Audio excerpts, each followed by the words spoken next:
one more thing to fix on this. Now the front's been done, that's fine. No, it's not working. First I thought the bulb had gone, so I fitted one of the LEDs. Still didn't work. Works on that side, doesn't work on that side. I tested with the multimeter, no power getting to it.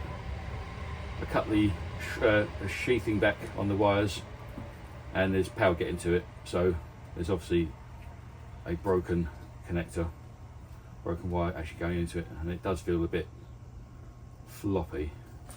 So never work on a car with the electronic. Never pull the cables to remove connector, but just to press the tab down and just lever it. I've already tested that does work. And ideally, never cut through both at the same time, because if the car is sensing anything and it feels there's a sudden short circuit, you can have a little spaz out.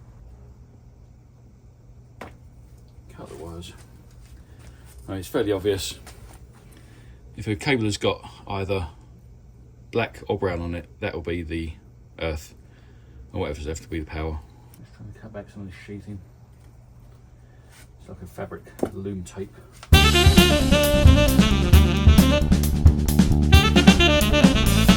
Once you've stripped back the loom tape, which isn't easy, just strip a little bit back of the wire. It's worth checking with multimeter now that you're actually getting power there, in case it wasn't damaged a little further back. I've got my new connector. This one is from a Nissan something or other ABS controller unit. Just happens to be the right one. I'm going to put the heat shrink on. I've even gone fancy, look, correct colours. Now don't just twist and hope. Just twisting wires together might work for a while, but it won't work forever. I prefer to double up and solder them and heat shrink them. Wait for the soldering iron to heat up. Lead-based solder. Don't mess around with lead-free solder, it's shit. Always clean your tip, especially when you've been clearly doing something you shouldn't be doing with plastic.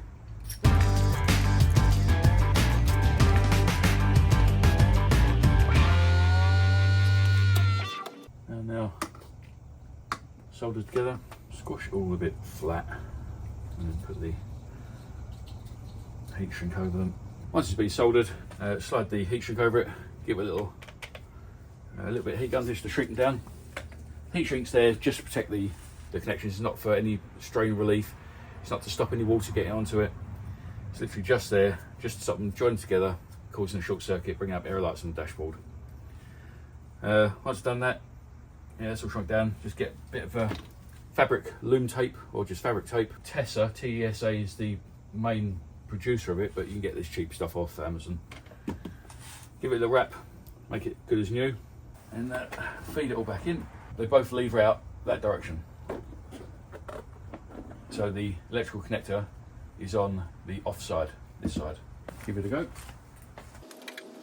Yeah, lovely. No issues when it comes around to the MOT. Well, let's just get rid of this fucking stereo. And people with the non-touchscreen stereo think this is great. This is absolute shit. This is one of the many problems you get. Go to a local dealer, and the only way to really fix it is to replace the screen. So there's obviously an issue with one of the components in the screen. So what we're going to do, we're going to whip it out, get rid of it, and we'll replace it with something different. So what we're going to do, we're going to fit that instead. This is a Pioneer SPH Evo 950 DAB. Now DAB is the digital audio radio, so that particular model won't be available in America because they don't have DAB, but there'll be something similar. Although, to be fair, you've still got all the parts from Smart. I don't think Americans have a particularly good time trying to do that. Right, so let's get rid of this, and well, I'm going to talk you through. I'm not going to give you too much information. All that will be on Evolution. Right, well, since I've obviously done all the work, most of this is loose anyway. Removal is all on the Evolution website. Right, we're just disconnecting everything. There are 2 screws down there, 2 screws up there. and that comes off, then you have to pull this out. It's 2 bolts there, 2 bolts there. That pulls free.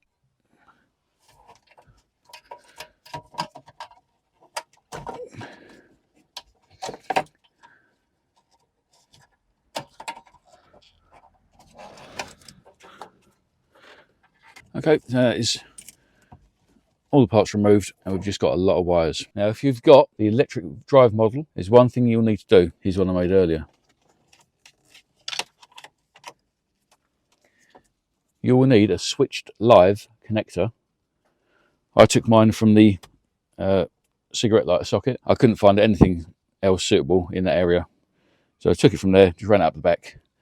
Now you need that to turn the stereo on and off, because there is a bit of an issue the way that it normally handles it. What normally happens with the standard stereo is it's controlled by the CAN bus. Now the CAN bus is just a network that talks to all of the other modules. So when you turn the car on, something will tell something else that everything's turned on, everything will turn on. Now for some reason, on the electric drive model, it all works properly. You turn it on, it turns on. You turn it off, it turns off. But then for some reason, many hours later, the stereo will turn on again. The car can be sitting there doing nothing, you know, charging, not charging, whatever, just not being used, and the stereo will come on and it will not go off again. I think it could be something to do with the fact that the CAN bus wakes up just to check the car. Obviously, you've got the app so you can check where, you know, how your car is and do that sort of nonsense. So I've got a feeling that it turns itself on every now and again just to check stuff, and doing that, it turns the stereo on. So that's no good. What I've done, I'm going to use a switched live instead, which actually stops the issue. Now we're going to need things that should come with it. Come with the stereo, GPS antenna, different connector. Because why not use the same connector? That should be easy, wouldn't it? Also, you need this. Again, I'll put a link to what it is. It's a FACRA to SMB, possibly, and that will be for DAB. So again, if you haven't got DAB stereo, you won't need that. Other bits you need are from Smart. You need that bit, and that bit. Now this all together, you throw it at the dashboard and it turns it into a single DIN. The DIN is the size, so the double DIN is obviously twice the size of a single DIN, which is handy because the stereo we're fitting is single DIN. Later on I'll show you this isn't ideal. You'll have to jump through a few hoops to fit it, but again, I'll get back to that. Right, this is the bit that also costs a bit too much money. Now, for some reason you can't buy these in the UK, but there is a separate part code I'll stick on the screen. But if you're in the UK and you don't fancy importing one, you have to get one of these. Again, put the part number on the screen. Now this part number that I had to buy annoyingly comes with absolutely everything you need, including the screen, if you can see, the surround bezel thing, which I do not need. For the sake of time, I had to get it. And if if you've got this, then luckily enough, you don't need to get the DIN converter for the FM audio. So that's there. And it looks like you can only plug in the ones you can plug in. So that one has to go into that one. Now in this kit, they give you this short little one. That goes into that and turns it into this one. Yes. So both the wires connect together. Leave that one out, leave that one out. Not a clue what that is. What's it say? Reverse. It's a bit of a mess, huh? Okay, we don't need that one. If you ground that one, you can watch videos while you're driving, or watch videos at all. And that's the important one. This entire box and that connector there is the reason I'm fitting it, because you don't need all of that. I've been driving around, that's just the standard, with just that and the nose. That is all you actually really need to get it working, unless you want the buttons on the steering wheel to work. And if you want that, you need all this shit as well. Now just plug in everything that you can plug in. This is the standard, standard wiring connector for the car. It comes with the Pioneer stereo. Now this would normally be connected up. Yeah, normally there'd be a wire going from here, just like these ones, with a bullet connector going into that. Now that's the one that turns the car on when you don't want it to turn on. So I've disconnected that. I've cut that back so it doesn't shorten anything. And this is the connector that comes from the cigarette lighter socket. Right, so now that won't turn the stereo on for absolutely no reason whatsoever. Okay, we've got the white one. That can go in to that. So that sorts that one out. This one plugs into the brown for the DAB. And you also need, that's the GPS aerial. Now, the original GPS aerial is right here. There you go, just there. Now, if you're lucky and the wires aren't trapping everything down, you could remove that and put the new one in that place if you really want to. That's the connector for the GPS aerial. We don't need that one anymore. So that can move out of the way. That goes to the rotary buttons on the front of the original. We don't need that anymore. That was the connector that went to the radio unit, the metal radio unit we take out the dashboard. Don't need that. That goes off to the USB socket and the SD card socket at the back. You can get an adapter if you really want to. Don't bother. That's the one that normally goes off to the screen. So we haven't got a screen, so we don't need that either. That is for the non-touch screen stereo, so we don't need that. I believe that's for an add-on box of some sort we don't need. So I'm just going to shove it all behind the stereo, behind the dashboard, and see what happens. And lucky enough, there's a lot of room now. What we need to do is leave that one out. Only 3 that we need. Well, maybe 3. There are some that we need. That's not one of them. That's not one of them. We don't need that. Yes, yes, yes. You can just throw that down the back of the dashboard. It's not really a problem. So there we've got DAB aerial, GPS aerial, steering wheel, buttons, controller, FM aerial, and the power in, out, and speakers. We can refit this fascia. Okay, now we need to start building the new surround. Probably ran the right way as well. Again, check and check. Just make sure that you've got all the connections you need, so they don't all disappear. Okay, we need to throw in the 4 Torx 20 screws. Okay, that is nice and secure. Now, here comes the issue.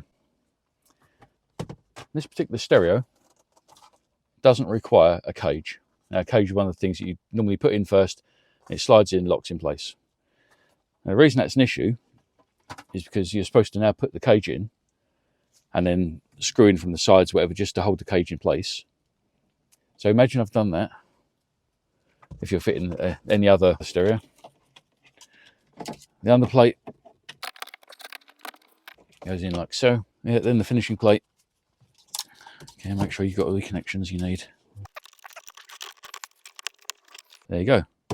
You're singled in. Now, I've been driving around with this particular stereo probably 8 months, not actually even bolted into the dashboard, but because it's angled backwards, it's not going to slide out.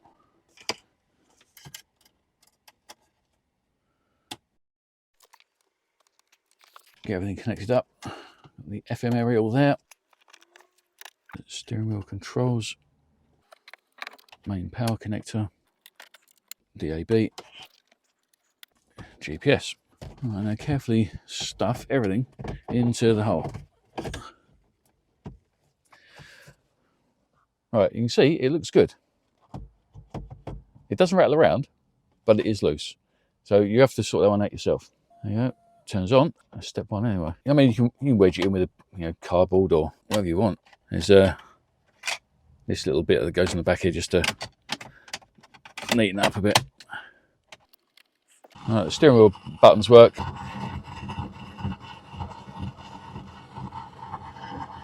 Love this song. It's what all the kids are listening to, I think. Yeah, that all works. However, no reversing camera. Work to be done. I'll leave it with you. The reversing camera wasn't working previously when I had it. The only reason that I took it all back out again was just to get these buttons to work. I had a look through the box. I found the microphone. How close in there? So the other thing you've got, I imagine, if you put in a USB extension lead, you'll be able to either play music from USB or charge your phone up from that. Not quite sure what that one's for though. What the hell's going on there? What I'll probably do is the original microphone, as I'm sure you're aware, is absolute shit. And it's up here. I would have thought the instructions would actually be handy.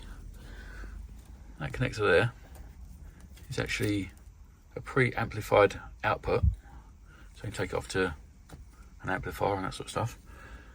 That one is a vehicle bus conversion input. Yeah, so obviously you know what that means. And surprise, surprise, they actually even give you the pre-out connections. It's a nice one. Yeah, I think I've worked out what that bus thing's for. It says here, they've got cameras. That last one there has got a camera, reversing original camera, and it needs a CA/BC/EV.001 adapter. By the look of it, I'll look into it. I'll get one. And to make life easier as well, earlier on I said it'd be handy if you could take this screen off. Well, you actually can. You take off this panel on the back.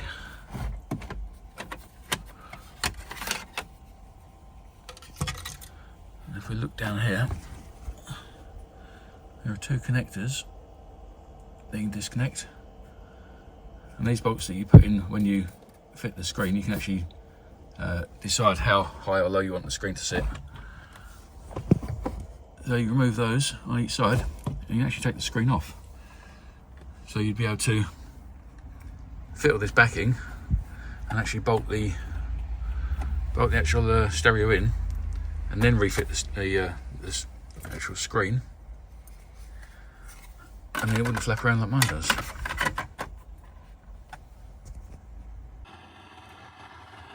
Okay, so the phone is connected through Apple CarPlay to the stereo. Now when you press and hold that, what's the time? It's 12:57. So Siri works, that's a start. And also, instead of fitting let's turn it down, shush. Could just have used that, I suppose. Instead of using the microphone up there, I said I was going to put it up in that area there. Instead of running it all the way around the outside, what I did was I just put it on the side there. So when this is the drum position, you can see it's aiming right at you. And obviously running the wire is so much easier. I just tucked it all behind the dashboard. And as I've just proved, when you press and hold that, it actually uses that microphone to listen out for you, so it can hear you okay. And I can confirm that the quality of the microphone is so much better than the old crappy one they put up there. Right, so now I just need to fix the reversing camera. Right, just as I was editing the video, the CA/BC6V001 arrived. Right, I found the thing, plugged it in. There's no connections on the other end at all. It's the only connection for this entire box. Okay, I pulled out even more stuff out of the dashboard. Now that's the one that normally goes into the back of the touch screen, the original touch screen, and that plugged in. And I'm pretty sure that was all bundled up in a little packet that says that you require that box to make the camera work. So I know that the reversing camera goes straight into the screen, so there's a good chance that So we've got red, black, blue, brown. We've got blue, brown, everything but purple. So I'm not quite sure what the purple is. Alright, so I'll plug it all in and we'll have a look. Nope, even now. Reverse. Nothing. And now I'm wondering if there's a reverse wire you have to attach to reverse light, maybe to make it sort of start. Pain in the arse. Maybe when you go in settings, camera settings, that was off, turn it on, still don't work. Camera view, still nothing. Piece of shit.